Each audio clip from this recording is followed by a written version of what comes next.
A billion tiny honeycombs arrayed side by side and one on top of the other, some rotated 90 degrees and some just straight down the middle. The sound of scarfing down dinner echoes through the palace when all of a sudden a gentleman bursts through the front moat, dripping wet and covered in splinters. Not like he doesn't have splinters.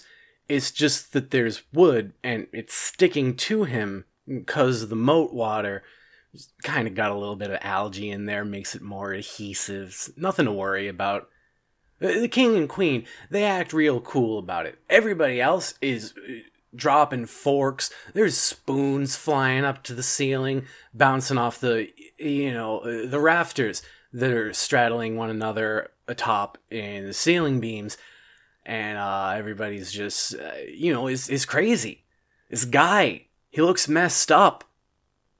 It's been a while since someone's made a scene like this. Ever since, the great bard, Sir Chip of the Whip, who used to, spank people on the weekend for some added income, but his main passion was singing the tunes down in the square, when families would go out at night looking for some sort of fun in which to partake. He'd be there, singing the tunes. And he didn't often get covered in broken wood, but when he did, it would make all of the tabloids, and people would say, "Ooh, is Chip of the Whip in a feud with Doors and Bridges?" Find out next time on the tabloids. But that's not what this was. Nobody knew this guy. Nobody had ever seen this guy before. And they expected him to be like, "Your Majesties, invaders from the west." And then fall over and there'd be like a cobra sticking out of his back like it had been raised by ticks or something. Tail thrashing like some sort of an electrified flagpole.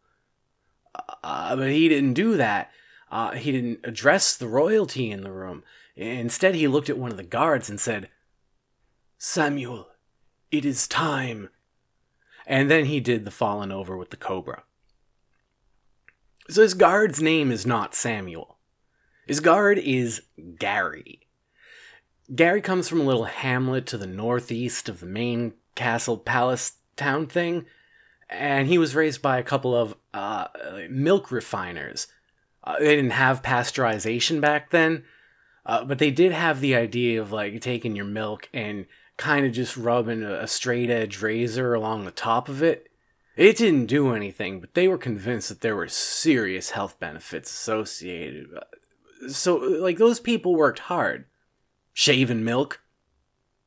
Gary, there was nobody really gave a crap what you got up to before you entered into the service of the royal family. So long as you're servicing the royal family real good, people don't ask a lot of questions about your past. So when this now deceased gentleman comes barreling through, causing property damage and reminding people of a bard, calls this dude Samuel, people are like, "There's a chance this is Samuel." This isn't Samuel. Dude was just all jacked out of his brain hole on cobra venom and adrenaline. Legit ran through that front palace door moat, didn't even swim through the moat, just down there pumping those legs along the base of the waterline. Tiny fishes and mercenary crocodiles watching on in absolute terror, thinking, "This cannot be a real creature. This must be a lie that my eyes are telling me." And then he flips them off, keeps going, doesn't even look while he's flipping. It's a blind flip. They have that at the Olympics now. Whatever the hell just happened seems real important. So Gary's like, "I need to find me this Samuel." He knows all the guards here. Not a single Sam among them. So they're trying to figure out, and by they I mean Gary. Gary's the one. He's trying to figure out, where is this Samuel? So obviously, somewhere in the palace, there's got to be a hidden Sammy. Late that night, when Gary is supposed to be guarding the king and queen in their dreams, so he just goes to sleep while clutching his spear just in case, but he's not in sleep. He's hunting for secrets. going around to decorative suits of armor and poking 'em where the booty hole ought to be to see if they giggle and confess to being a Samuel. He's moving books from one location to another in case of magics that might cause ripples through the visible light spectrum, revealing that there had been a giant knight all along and the castle was actually just part of his helmet, and then he would, and his name is Samuel, and then he would stand up and stride the earth like some sort of a fallen angel or risen demon, flexing real hard, and when his muscles go pop in the upward direction, there would be shock waves that would traverse up through the atmosphere and into the sun. And science was bad then, so they didn't know what that would do. Gary was just about to give up on his search, though. About to say the whole thing's gone to the latrine and taken its time in there with a magazine, and now it needs to wash up so it'll be clean. And this was how Gary became history's first rapper. Okay, I'm lying to you about that part, but the rest of it's true, and I really hope this doesn't damage my credibility too much, but just stay with me. Please, stay with Gary, okay?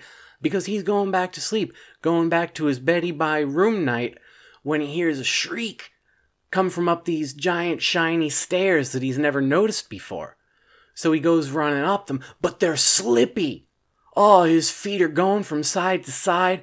Looks like some sort of dance routine out of an ice skater's bad time in the wards. And it's all squeaky. It's waking up the mice. It's waking up the chef. The chef's like, "What's squeaking?" And it's Gary. But he doesn't know it's Gary, and he's not going to get up to check. He's a chef. What's he going to do if it's some sort of a squeaky intruder? What if it's like squeak soldiers from the West come to squeak us all away in the middle of the night? Yeah, he's got a meat cleaver. He uses that to cleave meat. That's not a metaphor. He's not out there chopping folks up. He's preparing a sumptuous dinner. But Gary doesn't fall down. It's an insane balancing act. There's no way to prevent the slipping. That is a certainty. But to stay upright through all of it is the feat of strength that finally awakens the true Samuel, who is standing at the top of those stairs nodding his approval, and he says, "I see my envoy has come at last." Gary goes, "Yeah, he broke that door. There's a hole in the shape of your friggin' envoy, buddy. Where have you been, and what did he mean by 'it's time'?" Samuel just sort of paces back and forth like some sort of a Bond villain about to reveal that he's the Bond villain, or maybe one of those Columbos. And he says, Gary, that wasn't my envoy. You are my envoy." Gary's like, "Yeah, I love semantics too. What the hell, man?" Samuel flicks one of the banisters. It ripples a little bit. Turns out it's one of those cool cobras from earlier that killed that guy. The other one is two. There's two banisters, one on each side of the stairwell. I like to be architecturally precise in case somebody questions me. The ceiling rafters, staircase luster. I cover it all, even how people slept. That's architecture too.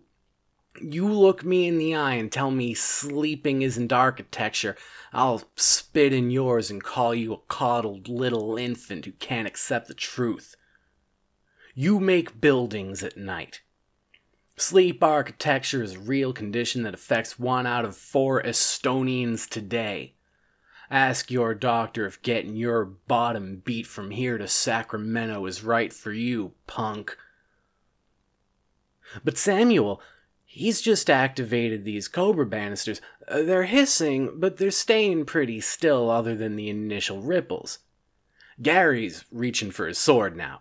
I mean, he brought the sword, obviously. Like, he's out scouring the palace for horrors of which he knows not. Not about to go around the castle with just a meat cleaver or one of those like golf clubs that his milk-shaven father packed him off with because he misconstrued what it means to be a knight. Samuel doesn't move to draw his blade. Samuel's basically just snickering softly. He says, "Ask yourself, Gary, how did you think this would end?" Gary, who'd had plenty of time to think that one over while he was patrolling and poking statues, says, "I thought there was some sort of evil monster prince who was coming to F us all up and steal our blood and put it inside a bunch of mannequins so he would have sloshy mannequins. And you were the only one who could stop him because you had like some sort of a funnel that would redirect his magics and pour them back into himself so that he'd suck out his own blood. And then he'd only get one sloshy mannequin. He would be disappointed and also pass away." That's more or less the scenario I'd constructed in my head.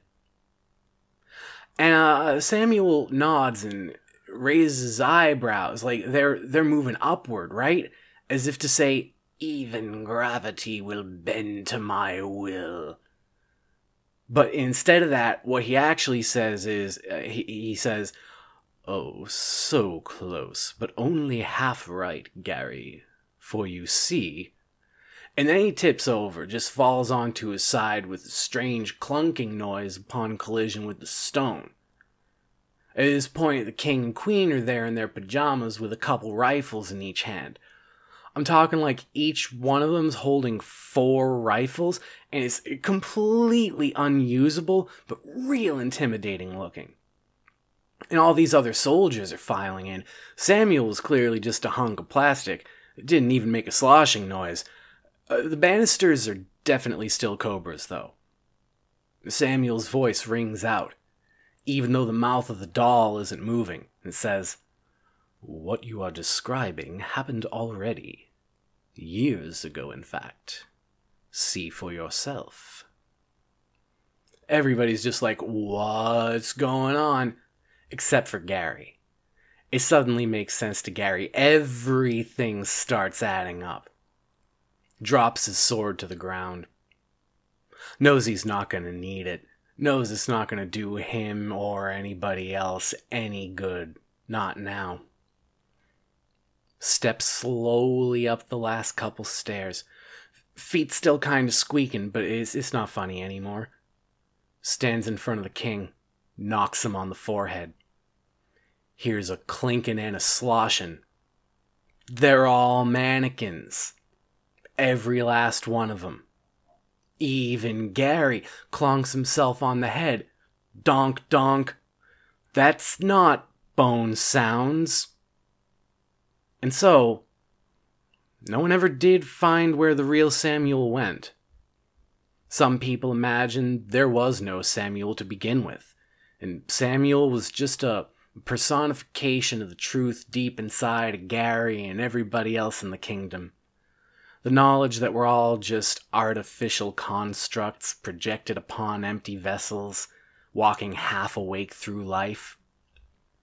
Some people think that Samuel was the greatest wizard of all time, and he's still out there today.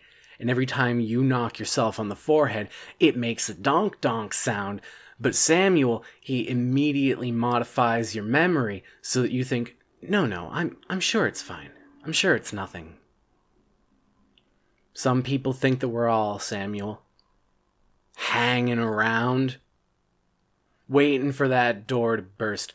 Waiting for our envoy to slip and slide his way up the shiny stairs so that we can finally stop hiding and let the people know what they should have known all along. That I am the only one who was ever real to begin with.